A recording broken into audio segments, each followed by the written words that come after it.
Në historinë e njerëzimit, pak figura kanë ndriçuar aq fort me dritën e dashurisë sa Nën Tereza. Ajo I dha njerëzimit kuptimin e vërtetë të dashurisë dhe mëshirës. Nën Tereza u shpall e lumturuar nga Papa Gjon Pali II, ndërsa më 4 shtator 2016, Papa Francesku e shpalli shenjtore në një ceremoni madhështore në Vatikan, duke vulusur përjetësisht misionin e saj hyjnor. E lindur në Shkup me 26 gusht 1910, Gonxhe Bojaxhiu u bë simboli për ulur I mirësisë njerëzore, duke ja kushtuar çdo ditë jetës së saj, më të varfërve ndër të varfrit. Shpërblimi I saj më I madh nuk ishte çmimi Nobel për paqe që mori, por dashuria dhe drita që ndezi në zemrat e njerëzve. Padyshim, në historinë e njerëzimit ajo mbetet frymëzim I përhershëm për botën dhe krenari e pavdekshme e kombit shqiptar, një dëshmi e gjallë se humanizmi nuk njeh kufi, fe apo gjuhë, por vetëm dashuri. Në vitin 79, e gjithë bota u përul me veneracion të thellë para një gruaje të imët e shëndetlig. Ajo vinte si një pranverë heshtur që lulëzonte pa u vënë re nga askush në mes të një bote të ftohtë. Trupi I saj ishte I vogël, por krearori I saj mbante një energji të fuqishme, një rrjedh pafund dhe mshurie që përshkonte çdo zemër njerëzore.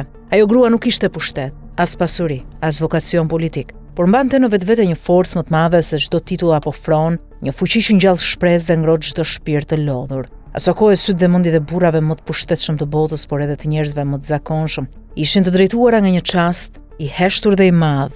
Nën Tereza nderohej me çmimin Nobel për paqen. Jo për fjalët e saj, por për veprën madhështore që fliste vet, që përkthehej si një poezi e gjallë e veprimit për dashurinë ndaj njeriut, për të varfrin, për jetimët, për të moshuarit e braktisur, për të sëmurët dhe të harruarit e kësaj bote. Ajo bëri që dhimbja të gjej prehje, një dorë që përkëdhel dhe një streh të thjesht ku shpresa mund të ripushtohej. Nën Tereza nuk ngriti ura të mëdha betoni, por ura të padukshme që lidhin zemrat dhe shpirtin e njeriut me njeriun. Nuk ndërtoi gradacela luksi, por streza të thjeshta ku jeta mund të rikuperonte frymën e humbur. Nuk mbajti ligjërata për dashurinë, sepse ajo ishte vetë dashuria në veprim, një premtim që mbahet në çdo përqafim, në çdo dorë që jep forcë dhe shpresë. Nën Tereza ishte me origjinë shqiptare dhe këtë fakt e mbante me krenari të heshtur si një gur I çmuar I fshehur në zemër. Me rrënjët e saj të forta, ajo dëshmoi se nga një popull I vogël mund të lindë një shpirt I madh, një fuqi që ndryshon botën. Ajo I dha botës atë pjesë të bukur të humanizmit, që shqiptarët e mbajnë të rrënjosur brez pas brezi, filozofinë e bashkëjetesës dhe harmonisë, dashurinë për tjetrin, për të pamundurin, për njeriu në nevojë.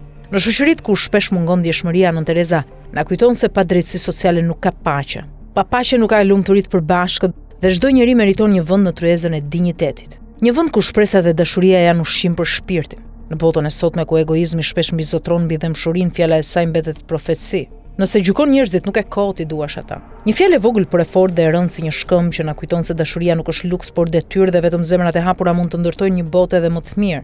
Nën Tereza nuk është vetëm një simbol I mirësisë, por më së shumti një testament shpirtëror që ofret brezave për jetën e përjetshme të dëmshurisë. Dashuria e saj nuk ishte luks shpirtëror, por revolucioni më I madh I njerëzimit. Një thirrje për çdo shoqëri që dëshiron të mbetet njerëzore, një kujtesë se zemra mund të bëjë atë që pushteti, pasuria dhe titulli nuk mundin kurrë ta bëjnë, të ndryshojë botën.